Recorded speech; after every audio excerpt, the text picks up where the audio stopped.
Hello everyone, welcome back to Seenu Priya's kitchen. ಈ ನಮ್ಮ ಕಿಚನಲ್ಲಿ ಇವತ್ತು ನಾವು ಹೊಸದಾಗಿ ಒಂದು ಡಿಫ್ರೆಂಟ್ ವಡೆನ ಮಾಡ್ತಾ ಇದ್ದೀವಿ. ಕಾಮನ್ ಆಗಿ ನೀವು ಆಲ್ಮೋಸ್ಟ್ ಕಡಲೆಬೇಳೆ ವಡೆ ಹಾಗೂ ಉದ್ದಿನ ವಡೆನ ತಿಂದಿರ್ತೀರ, ಆದರೆ ಇದು ಆ ಎರಡು ವಡೆನೂ ಅಲ್ಲ. ಬೆಳಗ್ಗೆ ನಾವು ಟೊಮೆಟೊ ಬಾತ್ ಮಾಡಿದ್ವಿ, ಸೊ ಅದರಲ್ಲಿ ಉಳಿದಿರೋ ಟೊಮೆಟೊ ಬಾತನ್ನ ತಗೊಂಡು ನಾನಿಲ್ಲಿ ವಡೆ ಮಾಡ್ತಿದ್ದೀನಿ. ಏನಿದು ಉಳಿದಿರೋ ಟೊಮೆಟೊ ಬಾತಲ್ಲಿ ವಡೆನಾ ಅಂತ ನೀವು ನೋಡ್ತಾ ಇರ್ಬೋದು. ಆದರೆ ನೀವು ಈ ಥರ ವಡೆ ಮಾಡ್ಕೊಂಡು ತಿಂದರೆ ನಿಮ್ಮ ಬೆಳಗ್ಗೆ ಉಳಿದಿರೋ ಟೊಮೆಟೊ ಬಾತ್ ಕೂಡ ವೇಸ್ಟ್ ಆಗಲ್ಲ, ಹಾಗೂ ಇದರ ಟೇಸ್ಟ್ ನಿಮ್ಮ ಮೈಂಡಿಂದ ಹೋಗೋಕ್ಕೆ ಚಾನ್ಸೇ ಇಲ್ಲ. ಯಾಕೆಂದರೆ ಅಷ್ಟು ಟೇಸ್ಟಿಯಾಗಿತ್ತು ಈ ನಮ್ಮ ಡಿಫ್ರೆಂಟ್ ರೆಸಿಪಿ. ಸೊ ಇದನ್ನು ನೀವು ನಿಮ್ಮ ಮನೆಯಲ್ಲಿ ಖಂಡಿತ ಟ್ರೈ ಮಾಡಿ. ಯಾಕೆಂದರೆ ನೀವು ಟೊಮೆಟೊ ಬಾತ್ ಅಥವಾ ಪಲಾವ್ ಮಾಡಿದಾಗ ಖಂಡಿತ ಅದು ಉಳಿಯುತ್ತೆ. ಸೊ ಅದನ್ನು ಮತ್ತೆ ನಾವು ತಿನ್ನೋಕ್ಕೂ ಆಗಲ್ಲ ಅಥವಾ ಬಿಸಾಡೋಕ್ಕೂ ಆಗಲ್ಲ. ಸೊ ಆ ಉಳಿದಿರೋ ಟೊಮೆಟೊ ಬಾತ್ ಅಥವಾ ಪಲಾವಲ್ಲೂ ಕೂಡ ಇದನ್ನು ಮಾಡ್ಬೋದು. ಸೊ ಒಂದ್ಸರಿ ನಿಮ್ಮ ಮನೇಲಿ ಟ್ರೈ ಮಾಡಿ. ನಿಮ್ಮ ಮನೇಲಿ ಎಲ್ಲರೂ, ನಿಮ್ಮ ಮಕ್ಕಳು, ಮನೆಯವರು ಎಲ್ಲರೂ ಕೂಡ ಇಷ್ಟಪಟ್ಟು ತಿಂತಾರೆ. ಯಾಕೆಂದರೆ ಇದು ಅಷ್ಟು ಕ್ರಿಸ್ಪಿಯಾಗಿರುತ್ತೆ. ಸೊ ಇದನ್ನು ನಾವು ಯಾವ ಥರ ಮಾಡೋದು, ಅದಕ್ಕೆ ಏನೇನು ಇಂಗ್ರೀಡಿಯೆಂಟ್ಸ್ ಬೇಕು ಅಂತ ಈಗ ನಾವು ನೋಡ್ಕೊಂಬರೋಣ. ಅದಕ್ಕೂ ಮುಂಚೆ ಈ ವಿಡಿಯೋನ ಪೂರ್ತಿಯಾಗಿ ನೋಡಿ. ಈ ರೆಸಿಪಿಗೆ ನಾನಿನ್ನು ಸದ್ಯಕ್ಕೆ ಯಾವುದೇ ಹೆಸರನ್ನ ಇಟ್ಟಿಲ್ಲ. ಸೊ ನಿಮಗೆ ಯಾವುದಾದ್ರೂ ಹೆಸರಿಡಬೇಕು ಅಂತ ಅನಿಸಿದ್ರೆ ದಯವಿಟ್ಟು ನನ್ನ ಕಮೆಂಟ್ ಬಾಕ್ಸಲ್ಲಿ ತಿಳಿಸ್ಕೊಡಿ. ಈ ವಡೆಗೆ ನಾವು ಯಾವ ಥರ ಹೆಸರಿಡ್ಬೋದು ಅಂತ. ಓಕೆ, ಬನ್ನಿ. ಈಗ ಇದಕ್ಕೆ ಏನೇನು ಇಂಗ್ರೀಡಿಯೆಂಟ್ಸ್ ಹಾಕ್ತಾರೆ ಅಂತ ನಾನು ಇಲ್ಲಿ ಒಟ್ಟಾರೆ ತೋರಿಸ್ತಾ ಇದ್ದೀನಿ ನೋಡಿ. 2 ಈರುಳ್ಳಿ ಆಗಲೇ ಕಟ್ ಮಾಡಿ ಇಟ್ಕೊಂಡಿರೋದು, ಹಾಗೂ 1 ಟೇಬಲ್ ಸ್ಪೂನ್ ಗರಂ ಮಸಾಲೆನ ತೊಗೊಂಡಿದ್ದೀನಿ, ಹಾಗೂ ಸಣ್ಣದಾಗಿ ಹೆಚ್ಚಿಟ್ಕೊಂಡಿರೋಂತಹ 4ರಿಂದ 5 ಹಸಿಮೆಣಸಿನಕಾಯಿ, ಸ್ವಲ್ಪ ಕೊತ್ತಂಬರಿ ಸೊಪ್ಪು, ಹಾಗೂ 1 ಸ್ಪೂನ್ ಆಗೋಷ್ಟು ಎಳ್ಳು, ಹಾಗೆ ನಾವಾಗಲೇ ಚಚ್ಚಿ ಇಟ್ಕೊಂಡಿರೋಂತಹ ಜೀರಿಗೆ, ರುಚಿಗೆ ತಕ್ಕಷ್ಟು ಉಪ್ಪು. ನೀವು ಇಲ್ಲಿ ಉಪ್ಪು ಖಾರನ ನೋಡ್ಕೊಂಡು ಹಾಕಬೇಕು. ಹಾಗೂ ನೀವು ಅರ್ಧ ಕಪ್ನಷ್ಟು ರವೆನ ತೊಗೊಬೇಕು. ಇದರ ಜೊತೆಗೆ ಬೆಳಗ್ಗೆ ಮಾಡಿ ಉಳಿದಿರೋಂತಹ ಟೊಮೆಟೊ ಬಾತ್.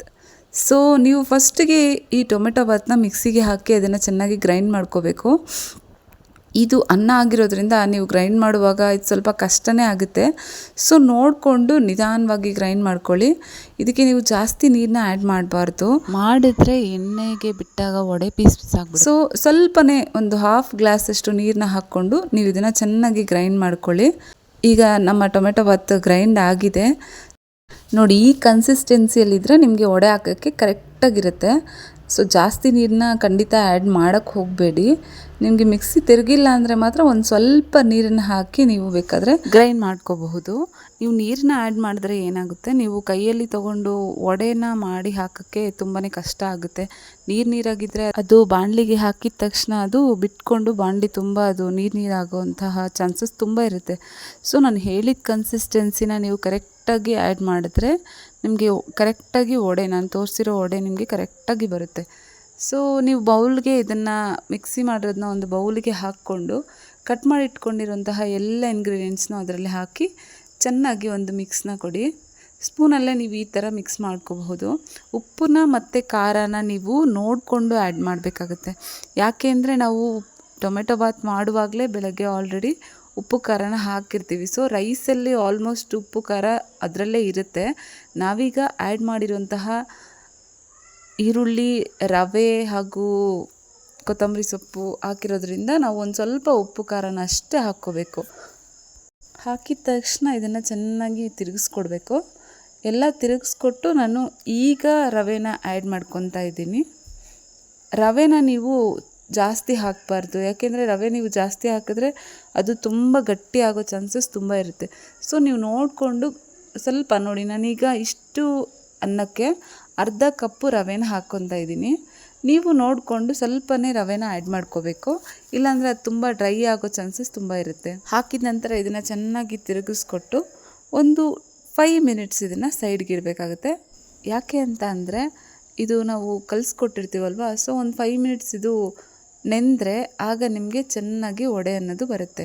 ಇದಕ್ಕೆ ನಾವು ಯಾವುದೇ ರೀತಿ ಸೋಡಾ ಆಗಲಿ ಬೇರೆ ಏನೂ ಹಾಕ್ತಿಲ್ಲ. ಯಾಕೆಂದರೆ ಸೋಡಾ ಹಾಕಿದ್ರೆ ನಿಮಗೆ ಗ್ಯಾಸ್ಟ್ರಿಕ್ ಥರ ಎದೆ ಮೇಲೆ ಉರಿ ಉರಿ ಹಾಗೆ ಇರುತ್ತೆ.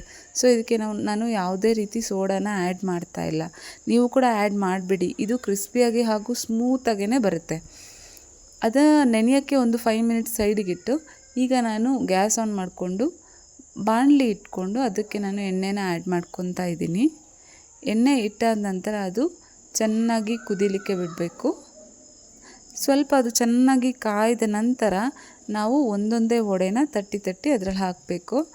ಈ ವಡೆನ ನಾನು ತೂತು ವಡೆ ಥರ ಮಾಡ್ತಾಯಿದ್ದೀನಿ. ಯಾಕೆ ಸೆಂಟ್ರಲ್ಲಿ ತೂತು ಮಾಡ್ತಾರೆ ಅಂತ ನನಗೆ ನಿಜಕ್ಕೂ ಮುಂಚೆ ಗೊತ್ತಿರಲಿಲ್ಲ. ಯಾಕೆ ವಡೆಗೆ ಸೆಂಟ್ರಲ್ಲಿ ಅದಕ್ಕೆ ಹೋಲ್ ಮಾಡ್ತಾರೆ ಅಂದರೆ ಅದು ನಾವು ಅಷ್ಟು ಅಗಲ ಹಾಕೋದ್ರಿಂದ ಅದು ಸುತ್ತ ಬೆಂದ್ರೂ ಸೆಂಟ್ರಲ್ಲಿ ಬೇಯದೆ ಹಾಗೆ ಇರುತ್ತೆ. ಸೊ ಸೆಂಟ್ರಲ್ಲಿ ಒಂದು ಹೋಲ್ ಮಾಡೋದ್ರಿಂದ ಚೆನ್ನಾಗಿ ಎಲ್ಲವೂ ಕೂಡ ಚೆನ್ನಾಗಿ ಫ್ರೈ ಆಗುತ್ತೆ. ಸೊ ಈ ವಡೆಗೂ ಕೂಡ ನೀವು ಸೆಂಟ್ರಲ್ಲಿ ಒಂದು ಹೋಲ್ ಮಾಡೋದ್ರಿಂದ ಚೆನ್ನಾಗಿ ಬೆಂದು ನಿಮಗೆ ತುಂಬ ಕ್ರಿಸ್ಪಿಯಾಗಿರೋ ವಡೆ ರೆಡಿ ಆಗುತ್ತೆ. ಈಗ ನಾನು ಕೈನ ಸ್ವಲ್ಪ ನೀರಲ್ಲಿ ಅದ್ಕೊಂಡು ಆಮೇಲೆ ವಡೆನ ಸ್ವಲ್ಪವೇ ತೆಗೆದುಕೊಂಡು ವಡೆ ಮಾಡಿ ಎಣ್ಣೆಗೆ ಬಿಡ್ತಾಯಿದ್ದೀನಿ. ನಾವು ಹೋಲ್ ಮಾಡಿದ್ಮೇಲೆ ನಮ್ಮ ಕೈಗೆ ಅಂಟಬಾರ್ದಲ್ವ. ಸೊ ನೀವು ಕೈನ ಸ್ವಲ್ಪ ನೀರಲ್ಲಿ ತೇವ ಮಾಡಿಕೊಂಡು ಆನಂತರ ವಡೆನ ತಗೊಂಡು ಸ್ವಲ್ಪನೇ ವಡೆ ಮಾಡಿ ನೀವು ಬಾಣಲಿಗೆ ಬಿಡ್ಬೋದು. ಸೊ ಎಲ್ಲ ಅಂಟ್ಕೊಳ್ಳೋ ಚಾನ್ಸಸ್ ಇರುತ್ತೆ. ಸೊ ಅದನ್ನು ಆಗಾಗ ತಿರುಗಿಸ್ಕೊಡ್ತಾ ಇರಬೇಕು. ನೋಡಿ ಈಗ ಇಷ್ಟು ಬೆಂದಿದ ತಕ್ಷಣ ನೀವು ಎತ್ಕೊಂಡ್ಬಿಟ್ರೆ ಸರಿ ಹೋಗುತ್ತೆ. ಯಾಕೆಂದರೆ ನಾವು ರವೆನ ಹಾಕಿರೋದ್ರಿಂದ ಅದು ಬೇಗ ಕಲರ್ ಕೂಡ ಚೇಂಜ್ ಆಗಿಬಿಡುತ್ತೆ. ನೀವು ನೋಡಿಕೊಂಡು ಅದನ್ನು ತಿರುಗಿಸಿ ವಡೆನ ತೆಗೆದಿಟ್ಕೊಳ್ಳಿ. ಈಗ ನಮ್ಮ ಟೊಮೆಟೊ ಬಾತಿಂದ ಮಾಡಿರೋ ಸ್ಪೆಷಲ್ ವಡೆ ರೆಡಿಯಾಗಿದೆ. ಸೊ ನಿಮಗೂ ಕೂಡ ಈ ವಡೆನ ಮಾಡಬೇಕು ಅನಿಸ್ತಾ ಇದೆ ಅಲ್ವಾ? ಖಂಡಿತ ನೆಕ್ಸ್ಟ್ ಟೈಮ್ ನೀವು ಪಲಾವು ಅಥವಾ ಟೊಮೆಟೊ ಬಾತ್ ಮಾಡಿದಾಗ ಉಳಿದಿರೋ ಅನ್ನದಲ್ಲಿ ಈ ವಡೆನ ಟ್ರೈ ಮಾಡಿ ನನ್ನ ಚಾನಲ್ಗೆ ಸಪೋರ್ಟ್ ಮಾಡಿ. ನಿಮಗೆ ಈ ವಿಡಿಯೋ ಖಂಡಿತ ಇಷ್ಟ ಆಗಿದ್ದರೆ ನಿಮ್ಮ ಮನೇಲಿ ಈ ಡಿಶ್ನ ಟ್ರೈ ಮಾಡಿ ಹೇಗಿತ್ತು ಅಂತ ನನಗೆ ಕಮೆಂಟ್ ಮಾಡಿ. ಇನ್ನೂ ಇಂಥ ಡಿಫ್ರೆಂಟ್ ವಿಡಿಯೋಗಳಿಗೆ ನನ್ನ ಪೇಜ್ನ ಸಬ್ಸ್ಕ್ರೈಬ್ ಮಾಡಿ ಹಾಗೂ ಲೈಕ್ ಮಾಡಿ. ನಿಮ್ಮ ಫ್ರೆಂಡ್ಸ್ಗೆ ಈ ವಿಡಿಯೋನ ಶೇರ್ ಮಾಡಿ. ಅವರು ಕೂಡ ಈ ರೆಸಿಪಿನ ಮಾಡಿ ತುಂಬ ಚೆನ್ನಾಗಿದೆ ಅಂತ ಹೇಳಿದ್ರೆ ನಿಮಗೂ ಖುಷಿ ಅಲ್ವಾ? ಸೊ ಇದನ್ನು ಟ್ರೈ ಮಾಡಿ. ನಿಮ್ಮ ಮನೆಯವ್ರಿಗೆಲ್ಲ ತುಂಬ ಖುಷಿಯಾಗುತ್ತೆ. ಹೇಗೂ ನೀವು ಟೊಮೆಟೊ ಬಾತ್ ಅಥವಾ ಪಲಾವ್ನ ಬೆಳಗ್ಗೆನೇ ಮಾಡಿರ್ತೀರ. ಸೊ ಸಂಜೆ ಸ್ನ್ಯಾಕ್ಸ್ಗೆ ಮಕ್ಕಳಿಗೆ ಈ ಡಿಶ್ನ ನೀವು ಮಾಡಿಕೊಟ್ರೆ ಮಕ್ಕಳು ಕೂಡ ತುಂಬ ಖುಷಿ ಪಡ್ತಾರೆ. ಮತ್ತು ಇದನ್ನು ಕಾಫಿ ಕುಡ್ಕೊಂಡು ಈ ವಡೆನ ತಿನ್ನೋದ್ರಿಂದ ನಿಮಗೂ ಕೂಡ ಒಳ್ಳೆ ರಿಲ್ಯಾಕ್ಸೇಷನ್ ಆಗುತ್ತೆ. ನಾವು ಕೂಡ ಈಗ ಟೀ ಮಾಡ್ಕೊಂಡಿದ್ದೀವಿ. ಈ ವಡೆ ಜೊತೆ ಟೀ ಕುಡ್ಕೊಂಡು ಮಳೆ ಕೂಡ ಬರ್ತಾ ಇದೆ.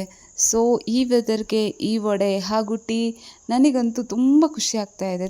Thanks for watching.